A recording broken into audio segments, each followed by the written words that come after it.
Hello, हम लोग class 9 परमाणु की संरचना अभ्यास लगा रहे थे। उस अभ्यास में हमने 9 सवाल, अभ्यास के 9 सवाल हल कर सवाल हम लगा चुके हैं और अभ्यास का 10वां सवाल से हम आगे लगाते हैं। तो अभ्यास का 10वां सवाल क्या है? प्रश्न नंबर 10, अगर ब्रोमीन परमाणु दो समस्थानिकों बोले तो 35Br39, ये क्या है 49.7% तथा 35Br81 50.3% के रूप में है, तो ब्रोमीन परमाणु के औसत परमाणु द्रव्यमान की गणना कीजिए। तो उत्तर हम लिखते हैं ब्रोमीन परमाणु का औसत परमाणु द्रव्यमान। औसत का मतलब क्या होता है? जब कोई बीच का होता है वो औसत होता है। दोनों को जोड़ने के बाद जो बीच का निकलता है मान, उसे क्या बोलते हैं? हम औसत कहते हैं। तो औसत की पहले का जो ब्रोमीन है, इसका जो एक समस्थानिक है, इसका जो है द्रव्यमान संख्या पूछ रहा है ना, तो पहले इसका द्रव्यमान लेंगे, फिर इसके बाद जितना इसका परसेंटेज दिया है उतना परसेंटेज बटे में 100 कर लेंगे, फिर प्लस करेंगे, फिर दूसरे का जो है द्रव्यमान संख्या लेंगे, फिर उसके बाद इसका जो परसेंटेज दिया है परसेंटेज बटे में 100 कर देंगे। तो 79 इंटू 49.7 बटे में 100 प्लस 81 इंटू 50.3 बटे में 100 लिख देंगे। फिर इसके बाद इसको हम हल करते हैं। तो आप इसको जब सॉल्व करेंगे तो सॉल्व करने के बाद कितना आएगा? इसको सॉल्व करेंगे पहले तो यह आएगा 39.263 प्लस 81 इंटू 50.3 बटे में 100, इसको हल करेंगे आप तो क्या आ जाएगा? ये 40.743। अब इसको जोड़ देंगे हम, तो जोड़ने के बाद क्या आता है? 80.006। इसका क्या हो गया? औसत हम मान सकते हैं 80। ब्रोमीन परमाणु का औसत द्रव्यमान कितना हो गया? 80 हो गया। प्रश्न 11, एक तत्व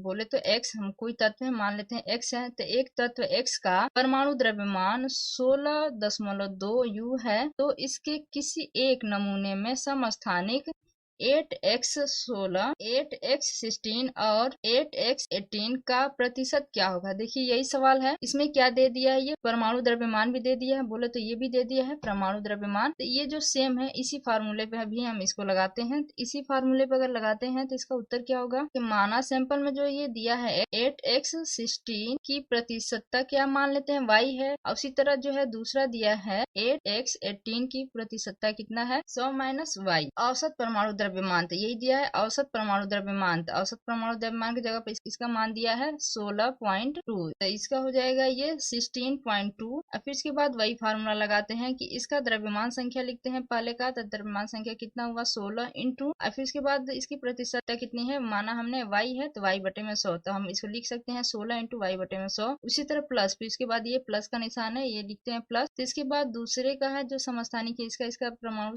द्रव्यमान कितना है? 18 है, तो 18 इंटू इसका प्रतिशतता कितना दिया है? 100 माइनस वाई, तो 100 माइनस वाई बटे में 100। अब इसको हम हल करते हैं तो इसको हम लिख सकते हैं 16y बटे में 100, फिर प्लस कर देंगे जो ये 18 है, इसका गुणा हम ये आगे क्वेश्चन में कर देते हैं, तो 16 18 का गुणा 100 में करेंगे तो ये 1800 हो गया। अब माइनस कर देंगे तो 18 गुणा y में, तो ये 18y हो गया, फिर बटे में 100 लिख दिए। अब ये दोनों जो है इनके जो हर क्या है? बराबर है। अब इसका मान लीजिए हम हर बराबर करके जोड़ लेते हैं, तो दो भिन्न संख्या है जिनका हर बराबर हो उसके अंशों को क्या है? जोड़ देते हैं। तो ये हो जाएगा 16y प्लस ये 1800 माइनस 18y है, जो है इसका हर बराबर है, तो इसलिए हो जाएगा ये 100। समान हर वाले जो होते हैं भिन्न, उसको जोड़ेंगे कैसे? आप उससे वैसे लगा सकते हैं। अब क्या करते हैं? ये 100 को जो है इधर पक्षांतर कर देते हैं, ये 100 को जो है इधर पक्षांतर करेंगे तो ये हो जाएगा 16.2 इंटू 100 हो जाएगा, फिर बटे बराबर ये जो 16y और ये माइनस 18y है, तो 16y में से अगर 18y घटेगा माइनस जो हो जाएगा 2y हो जाएगा कि 1800 माइनस 2y। अब ये हो जाएगा ये 16.2 इंटू 100 का गुणा, ये आ जाएगा 1620, तो 1800 माइनस 2y। तो जो y है ये इस साइड y का मान हमें निकालना है, तो हम y को मान लीजिए यहाँ पे इस साइड भेज देते हैं y को, ये माइनस इस साइड में जाएगा तो ये प्लस हो जाएगा, तो ये 2y हो गया। और जो ये 1620 है इस साइड आएगा तो ये माइनस हो जाएगा, तो ये 1800 में 1620 को घटाएंगे तो 2y बराबर 1800 में 1620 को घटाएंगे आप तो कितना आएगा? ये 180 आ जाएगा, तो कट जाएगा 2 से, ये 18 2 18 90 हो जाएगा। इसलिए हमें क्या मान आ गया? y का मान निकल गया। तो हम कह सकते हैं कि y बराबर कितना हो गया? 90%। जो है 8x60 का जो है प्रतिशतता कितनी हो गई? y बराबर 90%। तथा हम कह सकते हैं यही मान हम किस में रखेंगे? ये दूसरा जो हमने माना है, दूसरा जो है ये समस्थानिक 8x18 का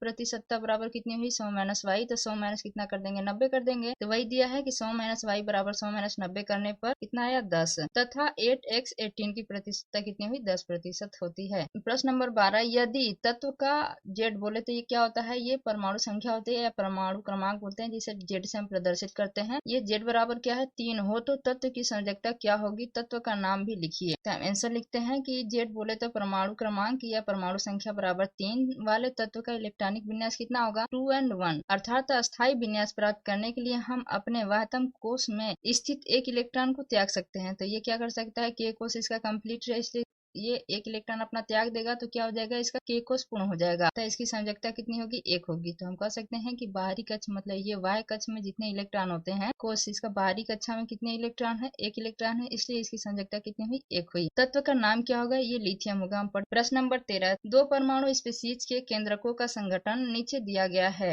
ये एक्स और वाई क्या है, ये 2 परमाणु स्पीशीज है, जाति है इन दोनों की। पर इसके प्रोटॉन और न्यूट्रॉन की संख्या दिया है। एक्स के प्रोटॉन की संख्या कितनी है, 6 और न्यूट्रॉन की संख्या कितनी है, 6 है। और वाई के प्रोटॉन की संख्या 6 है और न्यूट्रॉन की संख्या कितनी है, 8 है। पूछ रहा है इसमें कि एक्स और वाई की द्रव्यमान संख्या ज्ञात कीजिए, इन दोनों स्पीशीज में क्या संबंध है। उत्तर हम लिखते हैं। हमें पहले पता है कि द्रव्यमान संख्या बराबर क्या होता है, प्रोटॉनों की संख्या प्लस न्यूट्रॉनों की संख्या। एक सूत्र है, आप लोग याद कर लीजिए। अतः हम कह सकते हैं एक्स का द्रव्यमान संख्या बराबर, तो हमें पता है कि जो एक्स है इसके प्रोटॉनों की संख्या कितनी दिया है, 6 और न्यूट्रॉनों की संख्या कितनी दिया है, 6। तो हम कह सकते हैं एक्स का द्रव्यमान संख्या बराबर प्रोटॉनों की संख्या बराबर 6 प्लस न्यूट्रॉनों की संख्या बराबर क्या है, 6 है। तो 6 प्लस 6 बराबर कितना हुआ, 12 हुआ। तो एक्स की द्रव्यमान संख्या बराबर कितनी हो गई, 12 हो गई। और वाई का द्रव्यमान संख्या, वाई का क्या है, प्रोटॉनों की संख्या 6 और न्यूट्रॉनों की संख्या 8। वाई का द्रव्यमान संख्या बराबर 6 प्लस 8 बराबर कितना हो गया, 14 हो गया। तो अतः हम कह सकते हैं कि एक्स और वाई दोनों की परमाणु संख्या जो है वो 6 है। परमाणु संख्या ही प्रोटॉनों की संख्या, देखिए परमाणु संख्या बराबर होता है प्रोटॉनों की संख्या। दोनों की क्या है, परमाणु संख्या समान है, लेकिन उनके द्रव्यमान संख्या भिन्न है। तो लेकिन द्रव्यमान संख्या भी निकला, इसका कितना निकला है, एक्स का 12 और वाई का कितना निकला है, 14 निकला है। इसलिए हम कह सकते हैं उनके द्रव्यमान संख्या जो है भिन्न भिन्न है, जैसे कि 12 और 14 है। तथा हम कह सकते हैं क्या कि ये दोनों कार्बन के समस्थानिक है। समस्थानिक किसे कहते हैं, जिनकी परमाणु संख्या समान होती है